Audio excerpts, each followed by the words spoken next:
Hello guys, मैं Hardeep Singh from गति group of classes आप सभी का स्वागत करता हूं। तो गाइस, आज की जो वीडियो है उसमें हम कर रहे हैं डेक्कन स्कूल ऑफ आर्ट। तो डेक्कन स्कूल ऑफ आर्ट के बारे में अगर हम बात करें तो शुरू करते हैं उसको बिना टाइम वेस्ट किए हुए। ये प्योर एनसीईआरटी बेस्ड थ्योरी हम कर रहे हैं यहाँ पे। The history of Deccani painting जो है उसको हम 16 सेंचुरी से लेके 1680 मतलब 17 सेंचुरी तक उसका टाइम पीरियड चला जाता है, जब तक कि मुगल्स ने उसको डेक्कन को कॉन्कर नहीं कर लिया, उसको अपने अधीन नहीं कर लिया। तो अगर हम देखें तो 19 सेंचुरी में जो सफायर डायनेस्टी है वो finally in the painting of provincial court of राजाज और नवाब्स की पेंटिंग उन्होंने की है, जैसे कि स्टेट ऑफ हैदराबाद में, क्योंकि निजाम वहां पे रूल करते थे उस वक्त पे। ठीक है ना।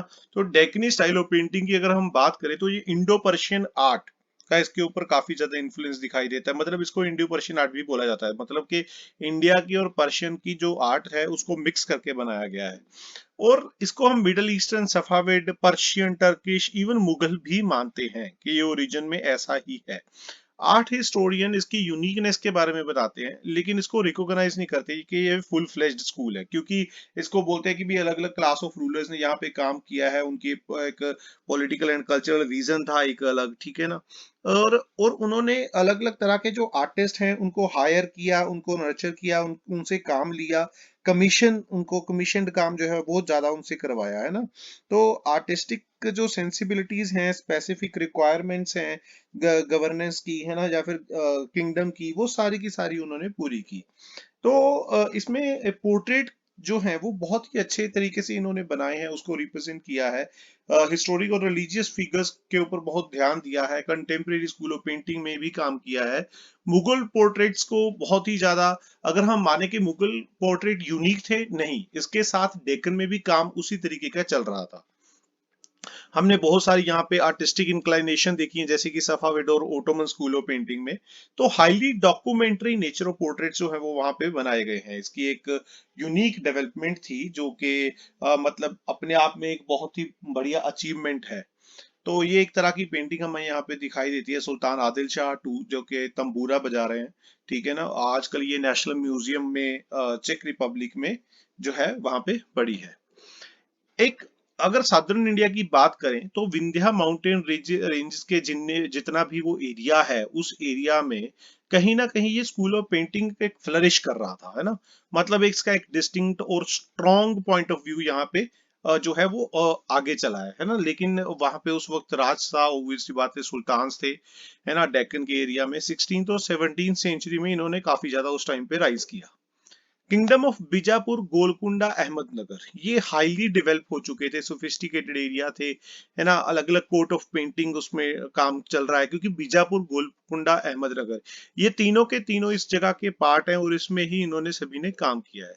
तो इनकी एक यूनिक सेंसुअलिटी बनती है, इंटेंस कलर्स इन्होंने इन्होंने यूज किए हैं, क्योंकि हर एक रीजन के अंडर अलग अलग काम चल रहा है ना। हर एक रीजन के अलग अलग जो कैरेक्टरिस्टिक्स हैं वो उनको जो है वो क्या कर रहे हैं, उनके उनके ऊपर प्रभाव डाल रहे हैं। तो स्कूल ज्यादातर डेंस कंपोजिशन अगर हम देखें, मतलब कि बहुत ज्यादा भीड़ भाड़ वाली पेंटिंग्स जो है वो इन्होंने बनाई है, और रोमांस के भी ऊपर भी काफी ज्यादा फोकस किया है।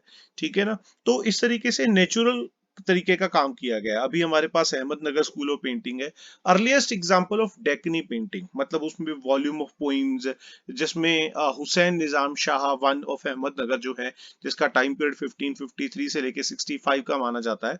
तो उस टाइम पीरियड की जो पेंटिंग्स है, उस टाइम की पीरियड में जो भी उन्होंने काम किया उसके बारे में यहाँ पे पूरी एक्सप्लेनेशन दी जाती है। अगर हम बात करें तो 12 मिनिएचर्स को इलस्ट्रेट किया गया, बैटल सीन्स बनाए गए, कोई भी लेकिन उसमें कोई आर्टिस्टिक इंटरेस्ट नहीं दिखा हमें, है ना। क्योंकि वहां पे क्या था, मेन सब्जेक्ट मैटर के ऊपर फोकस किया गया कि क्वीन को दिखाना है, उसकी मैरिज को दिखाना है, कलर्स के ऊपर ध्यान रखना है, लेकिन टेक्निकली उसको इतना ज्यादा अगर हम आर्टिस्टिक माने तो वो नहीं मान सकते, है ना। वुमेन को यहाँ पे रिप्रेजेंट किया गया है। नदरन ट्रेडिशन प्री मुगल पेंटिंग जो है, मतलब कि मुगल के टाइम पीरियड के पहले जो पेंटिंग्स बनाई जाती थी उस तरीके का जो नदरन ट्रेडिशन है ना, उसको फोकस किया है ना। वहां का जो इन्होंने कपड़े वगैरह हैं उनके ऊपर फोकस किया है। तो फ्लरिशिंग स्पेशली जो कि मालवा और अहमदाबाद में फ्लरिश हुआ है उस टाइम पे। तो वुमेन, अगर हम अहमदनगर की बात करें तो उन्होंने नदरन कॉस्ट्यूम्स जो हैं, कॉस्ट्यूम जो है वो पहने हुए हैं, चोली, है ना, लॉन्ग ब्रेडेड पिग टेल्स, मतलब ऐसी ऐसी उन्होंने जो घाघरे वगैरह पहने हुए हैं, है ना। तो इस तरीके से ये देखिए, जैसे कि ये पिग टेल मतलब लंबे लंबे घाघरे जो है वो उन्होंने पहने हुए हैं, ओढ़नी पहनी हुई है ना। तो ये एक पेंटिंग हमारे पास हमें दिखाई दे रही है, Tarif e Hussain Shahi, king sitting on a throne, Ahmadnagar, Bharat Itihas Sanshodhak Mandla, Poona में अभी ये पेंटिंग जो है वो प्रिजर्व की गई है। एक सिर्फ लॉन्ग स्कार्फ जो है, जैसे कि ये एक तरह का मतलब ये हमें इसको हम ओढ़नी मान लो, स्कार्फ मान लो, है ना, ये चीज हमें यहाँ पे देखने को जरूर मिली है। तो passing around the body below the हिप्स तक पहुंचता है, इसको हम चुनरी भी बोल सकते हैं, ओढ़नी बोल सकते हैं, इन अ सदर्न फैशन, जो कि लेपाक्षी फ्रेस्कोस में भी हमें दिखाई देता है।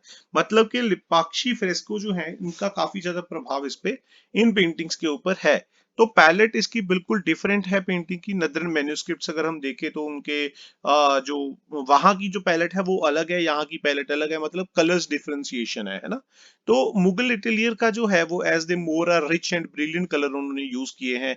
अगर और डेक्कन पेंटिंग्स में भी सेम कैरेक्टरिस्टिक्स हैं नियर अबाउट, है ना। हाई होरिजोन, जैसे कि हाई सर्कुलर होरिजोन जो ऊपर का पार्ट है उसमें होरिजोन दिखाया गया है ना। वो गोल्डन स्काई जो है वो दिखाया गया है, वो पर्शियन इन्फ्लुएंस है इसके ऊपर, है ना। तो मतलब डेक्कनी किंगडम जो है वो उसने काफी जगह से अच्छी अच्छी चीजें ली हैं।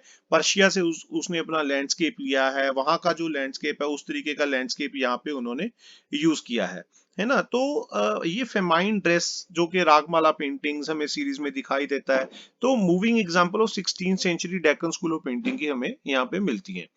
तो वुमेन के जो हेयर हैं, जो लड़कियों ने अपने बाल वगैरह है वो पीछे जूड़े में अपना एक वो करके बन बना के, मतलब उसमें टाई किए हुए हैं, है ना, जो कि लेपाक्षी म्यूरल में भी हमें दिखाई देता है।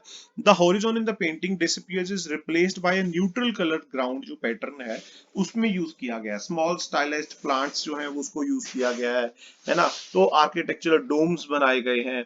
All these features like hair style traces, ये सारे के सारे हमें नॉर्थ इंडिया में भी दिखते हैं और पर्शियन पेंटिंग्स में भी दिखते हैं, ठीक है ना।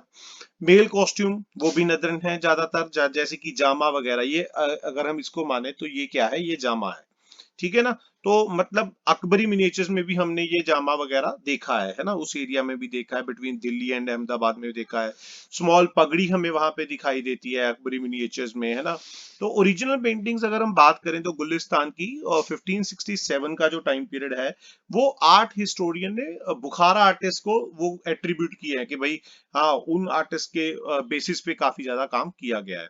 अनदर एक और इंटरेस्टिंग फैक्ट हमें ये दिखाई देता है कि जो पेंटर्स हैं उन्होंने डेक्कन में भी काम किया है इन पेंटर्स ने।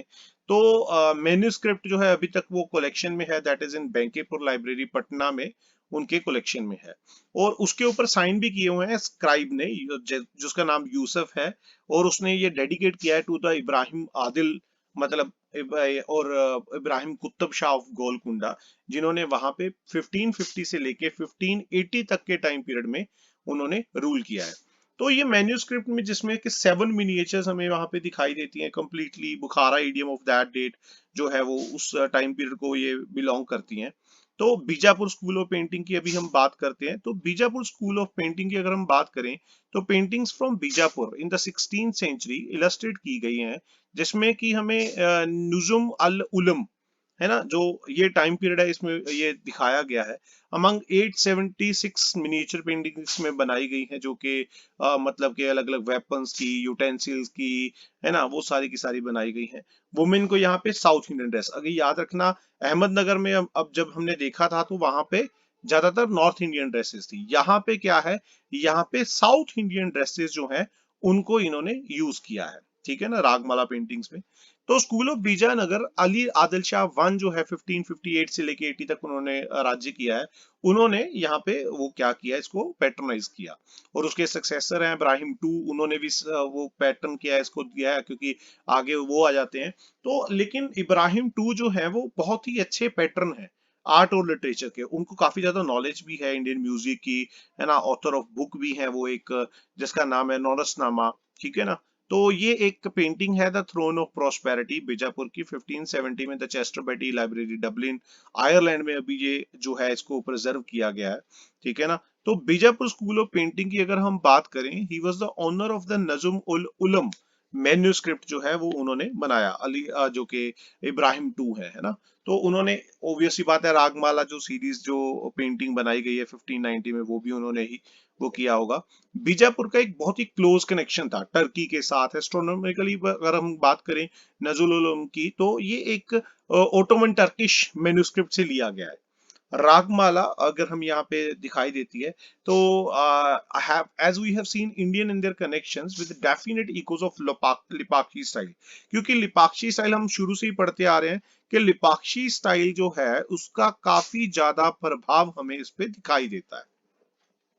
They exemplify the luxuriant aestheticism of Ali Adil Shah, quote in their daring and brilliant successfully coloring जो है उन्होंने यहाँ पे यूज की है। थ्रोन ऑफ प्रोस्पेरिटी जो हमने पीछे पेंटिंग दी है, तो उसमें 7 स्टेजेस दिखाई हैं, each support by the different inhabitants from elephant, tigers, palm trees, stories of peacocks, primitive tribes, ये सारी चीजें उन्होंने दिखाई हैं। अगर हम बेसिक स्ट्रक्चर की बात करें, तो wood carved doorways and facades of Gujarati homes और perhaps remind us the temple of Deccan. जो डेक्कन एरियाज के जो टेंपल्स वगैरह हैं उनकी हमें याद दिलाता है ये काफी ज्यादा। Colouring of this page is an Islamic Persian tradition, specially arabesque on the top of the throne हमें मिलता है, क्योंकि उसके काफी ज्यादा वो हमें आर्किटेक्चर भी मिलता है। तो हम इसको Deccan foliage against amazingly deep blue sky हमें यहाँ पे मिलता है। स्टाइलाइज्ड प्लांट्स की अगर हम बात करें, एक साइड के थ्रोन के एक साइड पे दिखाई देता है, विजुअल रेफरेंस हमें मिलता है ना। तो मार्जिन में बहुत ज्यादा डेकोरेशन किया गया है ना। अर्ली 16 सेंचुरी में गुजराती मैन्युस्क्रिप्ट में भी इसी तरीके का काम किया गया था। तो जैसे एक स्ट्रॉन्ग इंडियन विजुअल ट्रेडिशन हमें यहाँ पे देखने के लिए मिलता है। और अनदर डेकनी पेंटिंग अगर हम देखें तो वो है कि योगिनी, मैं आपको पेंटिंग दिखाता हूँ आगे। हु बिलीव्स इन योगा, के मतलब उसको फिजिकल और इमोशनल ट्रेनिंग जो है वो काफी ज्यादा अच्छी वहां पे मिल सकती है, इंटेलेक्चुअल एक्सप्लोरेशन हो सकती है, उसने रिनंसिएशन कर दिया है ना। ये एक पेंटिंग है योगिनी, जो कि बीजापुर की है, 17 सेंचुरी की है, अभी डबलिन आयरलैंड में इसको प्रिजर्व किया गया है। बट अगर हम ये देखें तो ये एक यूजुअल एटीट्यूड नहीं है ना, ये एक्स्ट्रा ऑर्डिनरी प्रैक्टिस है। This work is attributed to an artist about whom we do not have any record। उस आर्टिस्ट का हमें कोई रिकॉर्ड नहीं है कि भाई ये किसने बनाई किसने नहीं बनाई, ये हमें नहीं पता है ना। और ये भी नोट करने वाली बात है कि आर्टिस्ट वर्टिकल कंपोजिशन को प्रेफर करता है, जहां पे लॉन्ग स्ट्रेडिंग फिगर योगिनी की जो है हमें भी दिखाई देती है ना। Group of white structure right at the top as a tapering of the visual note, जो कि व्हाइट कलर का इस तरीके का जो देखिए हमें जो है वो यहाँ पे मिलता है कि व्हाइट कलर का जो पीछे कुछ बिल्डिंग वगैरह या आर्किटेक्चर को उसने फोकस किया है। योगिनी इज प्री ऑक्युपाइड विद मैना बर्ड, कोई उनमें कन्वर्सेशन हो रही है ना, हो सकता है। तो योगिनी इज एडोन्ड विद ज्वेलरी, योगिनी ने ज्वेलरी पहनी हुई है, देखो अगर योगिनी है तो ज्वेलरी क्या करेगी, लेकिन फिर भी पहनी हुई है ना। हर हेयर बन एलोंगेट्स हर विजुअल प्रेजेंस को दिखाया गया है। Long scarves swirl in rhythmic circle उसके बॉडी के आसपास लिपटा हुआ है। और मतलब उस वो लैंडस्केप को भी काफी ज्यादा क्या कर रहा है, वो फोकस कर रहा है। ये देखिए अगर देखें तो लैंडस्केप को भी ये काफी ज्यादा फोकस करे जा रहा है ना, उसको भी काफी ज्यादा पर ये वो कर रहा है कि मान लो कि उसको हेल्प कर रहा है ना लैंडस्केप को और भी अच्छा बनने के लिए, सुंदर बनने के लिए। आगे हमारे पास आता है गोलकुंडा स्कूल। गोलकुंडा जो कि इंडिपेंडेंट स्टेट इन 1512 में बनी। By the end of 16 century यहाँ पे डेक्कन किंगडम्स जो है वो इट वाज वेरी वेल्थीएस्ट है ना, बहुत ज्यादा अमीर लोग थे वो। This was largely due to brisk trade, क्योंकि वहां पे ब्रिस्क ट्रेड होता था है ना ईस्ट कोस्ट पे। तो आयरन एंड कॉटन गुड्स वहां से शिफ्ट की जाती थी, मतलब भेजी जाती थी to the South East Asia. तो एक्सपेंसिव ट्रेड कंटिन्यू पर्शिया के साथ होता रहा, यूरोप के साथ होता रहा है ना। और पेंटेड कॉटन जो है वो वहां पे भेजी जाने लगी है ना। 17 सेंचुरी में क्या हुआ, डायमंड्स को डिस्कवर किया गया, सोर्स ऑफ रेवेन्यू को आगे बढ़ाया गया। अगर हम गोलकुंडा के विजुअल्स देखें जिसमें हमें अटेंशन मिलती है गोल्ड ज्वेलरी की, वॉर्न जो कि मेन एंड वुमेन दोनों के दोनों पहनते हैं है ना, उसमें जो है वो फोकस किया गया है कि दोनों के दोनों पहनते हैं। ठीक है। Besides the theme of Golconda paintings अगर हम देखें तो उसको एक अलग ही फेम मिला है ना, बहुत ज्यादा उसको फेम दिया गया है।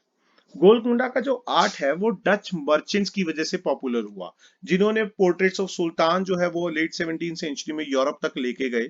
These were probably done for the बाजार, क्योंकि ऑब्वियसली बात है कमर्शियल काम के लिए किया गया है ना, रेफरेंस दी गई तो royal paintings earlier Golconda paintings अगर हम देखें 35 से लेके 50 1635 से लेके 1650 तक के टाइम पीरियड में की गई 8 फीट हाइट की पेंटिंग्स की गई हैं। देखो अगर हम माने कि मिनिएचर पेंटिंग्स ज्यादातर बहुत ही छोटी छोटी की जाती हैं, लेकिन यहाँ पे अगर हम देख रहे हैं तो 8 फीट हाइट की भी पेंटिंग्स की गई हैं, है ना, were made to be used as wall hangings की तरह उनको यूज किया गया।